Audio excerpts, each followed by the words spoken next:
নমস্কার, শুভ সন্ধ্যা। জিৎ রয়েছি আজকে তোমাদের সবার সাথে আরো একবার নতুন একটা ভিডিও নিয়ে। তো বন্ধুগণ, আমি জিৎ চলে এসেছি আজকে দক্ষিণ বারাসাত বালক যুব সংঘ ক্লাবে। ঠিক আছে, এটা অবস্থিত হচ্ছে দক্ষিণ বারাসাত শিবদাস আচার্য হাই স্কুলের সামনে। ঠিক আছে, আজকের এখানে এসেছি কারণ আজকের এখানে যত প্যান্ডেলের কাজ মোটামুটি প্রায় বলতে সবই কমপ্লিট হয়ে গেছে এবং লাইটও জ্বালিয়ে দিয়েছে। তোমাকে দেখাবো ফাইনাল লুকটা, মানে কত কি কাজ হয়েছে এবং ঠাকুরের মূর্তিটা আর পুরো প্যান্ডেলের ভিতরের অংশ বাইরের অংশ সম্পূর্ণ থাকছে ভিডিওর মধ্যে। চলো ভিডিওটি শুরু করি এবং যদি আগে ভিডিও ভালো তাহলে করে দিই লাইক, কমেন্ট, শেয়ার আর সাবস্ক্রাইবার।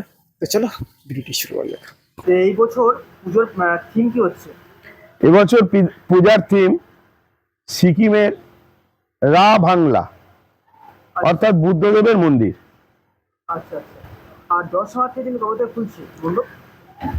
আমাদের 23 তারিখে উদ্বোধন হওয়ার কথা আছে ভার্চুয়াল, যেটা আমাদের মহালয়ার দিন করার কথা ছিল। কোনো কারণে মহালয়াতে আমাদের মুখ্যমন্ত্রী মাননীয়া মমতা বন্দ্যোপাধ্যায় উদ্বোধনের কথা ছিল, কিন্তু সেটা পিছিয়ে যায়। এখন আমার যেটুকু খবর আছে 23 তারিখে ভার্চুয়াল উদ্বোধন হওয়ার কথা। আমরা 23 তারিখে উদ্বোধন করছি আর মানুষের জন্য খুলে দেব চতুর্থী সন্ধ্যে থেকে খুলে দেব। প্রত্যেককে অগ্রিম শারদীয়া প্রীতি শুভেচ্ছা ও আন্তরিক ভালোবাসা জানাই। আমার পাশে আমার প্রেসিডেন্ট আছে। হানাহানি নয়, মারামারি নয়, বিদ্বেষ নয়, আমরা সবাই শান্তি নিয়ে ভাই ভাইয়ের মধ্য দিয়ে আমরা পৃথিবী যে কদিন থাকবে সে কদিন যেন আমরা বেঁচে থাকতে পারি। এটা 82তম বর্ষ।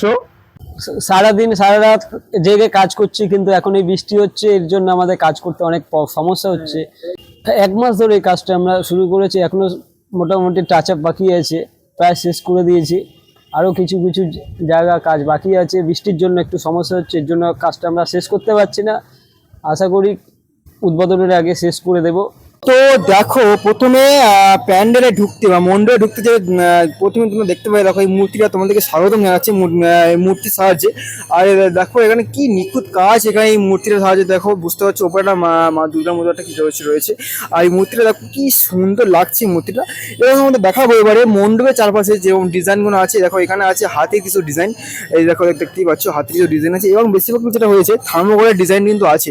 দেখো এখানে বুদ্ধদেব দাঁড়িয়ে আছে পদ্মগুলোর উপরে, সেরকম ডিজাইন করেছে। আর এখানে দেখো বুদ্ধদেব, এখানে একটা না অনেকগুলো বুদ্ধদেবের নানান রকম মূর্তির ডিজাইন কিন্তু এখানে করা হয়েছে। ঠিক আছে, আর উপরের দিকে দেখো এখানে রয়েছে বুদ্ধদেব ধ্যান করছে তার একটা মূর্তি এবং চারিপাশে দেখো বেশিরভাগ থার্মোকলের কাজটা আছে। আর ছোট ছোট যে বলা হয় না ঝাড়বাতি, সেই ঝাড়বাতি কিন্তু ছোট ছোট ঝাড়বাতি উপরে আছে এবং মাঝখানের দিকে আছে পর্বত একটা, মানে একটু ঝাড়বাতি কি সুন্দর জাস্ট লাগছে। দেখো জাস্ট অসাধারণ লাগছে। দক্ষিণ দক্ষিণ 24 পরগনায় এত সুন্দর প্যান্ডেল কিন্তু হয় না। ওকে, আর প্রতি বছর কিন্তু এই মণ্ডপে ভালো পুরস্কার কিন্তু পায় এবং এবছরও পাবে বলে আমরা আশা করে থাকছি। ওকে, আর দেখো কি সুন্দর জাস্ট লাগছে বুদ্ধদেবের যে মূর্তি, যে কাজগুলো দেখো পুরো নিখুঁত কাজ একদম, পুরো দেখো অসাধারণ লাগছে। ঠিক আছে, এখানে আরো তোমাদের দেখাই। দেখো ঠাকুরের সামনে দেখো এখানেও একটা আছে বুদ্ধদেবের যে মূর্তি, এখানে কিন্তু এখানে আছে। দেখো এখানে একটা বুদ্ধদেবের মন্দির, সেটা আছে পুরো একদম ঠাকুরের সামনে। এবার আমি তোমাদেরকে দেখাবো ঠাকুরের ফাইনাল লুক। ওয়াও, দেখো ঠাকুরের যে প্রতিটি হাতে এখন রয়েছে, মানে মা দুর্গার কথা বলছি, দেখো প্রতিটি হাতে রয়েছে পদ্মফুল। দেখো প্রতিটি হাতে এখন রয়েছে পদ্মফুল। দেখো দেখতে পাচ্ছ প্রতিটি হাতে রয়েছে। এখানে মা পুরো একদম শান্ত মনে, যেটা আছে আমাদের মা শান্ত মনেই আছে।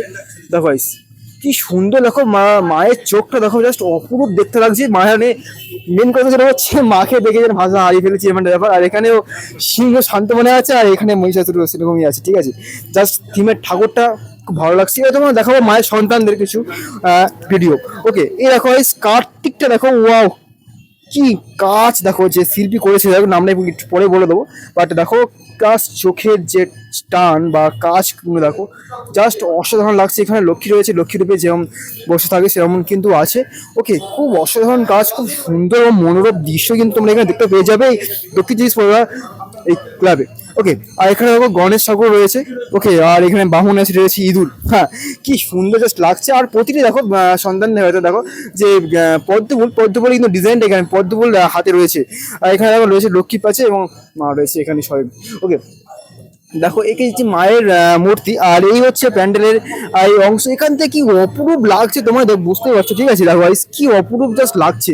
মানে দেখো কলকাতাতে আমরা বেশিরভাগ যা আমরা কিন্তু এরকমই প্যান্ডেল দেখে থেকে থাকি, মানে আমরা যে ভিড় ঠেলা ঠেলে হেঁটে আমরা যাই ঘুরি, আমরা কিন্তু কলকাতায় কিন্তু এরকমই কাজ, এরকমই অংশ, এরকমই ঠাকুরের চোখ, এরকম ঠাকুর দেখাতে কিন্তু যাই আমরা কলকাতাতে। সেম ঠিক হচ্ছে আমাদের এখানে দক্ষিণ চব্বিশ পরগনায় এই প্রথমবার। দেখো guys, কি সুন্দর লাগছে। এখানে প্রতি বছর এরকম সুন্দর সুন্দর থিম আনে, থিমের প্যান্ডেলও আনে। ওকে দেখো guys, কি সুন্দর, দেখো উপরে কাজ উঠে দেখো guys, আর লাইটগুলো জ্বলছে সেরকম লাগছে। আর এদিকেও লাইট আছে, লাইটগুলো আমার জ্বালানো হয়নি, পরে জ্বালানো হবে। চলো এবার তোমাদের দেখাবো বাইরের অংশটা। ওকে, এটা হচ্ছে পুরো ভিতরের অংশটা। এই হচ্ছে মূল মণ্ডপ, আর এই হচ্ছে দেখো ধর্মদার হচ্ছে ঠাকুর, এটা হচ্ছে ঠাকুরের মন্দির আর কি, ঠিক আছে? আর এই হচ্ছে মূল মণ্ডপ, তো অন্ধকার হয়ে গেছে। যাই হোক, এই দেখো বাইরে থেকে মোটামুটি এরকমই লাগছে। আর যদি যে ওপর দিয়ে দেখো হয় কি সুন্দর লাগছে, দেখো মানে নিচ থেকে যেটা হয় যে ঘাড় উঁচু করে দেখতে হবে, সেরকম একটা মণ্ডপ কিন্তু এখানে এবার হচ্ছে। দেখো জাস্ট বুদ্ধদেবের যে মূর্তিটা তোমরা বুঝতেই পারছো, দেখো guys, কত বড়, দেখো guys, কত বড়, মানে দেখে বুঝতে পারছো কত বড়। আর সামনে থেকে ডিজাইনটা এরকম হয়েছে। এখানে এখন কালো প্লাস্টিক দিয়ে ঢেকে দিয়েছে, তার কারণ বৃষ্টি হচ্ছে।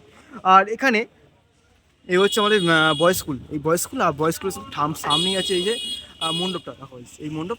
এখানে যে মন্দির, আর এদিক থেকে স্টেশনের রাস্তাটা, ঠিক আছে?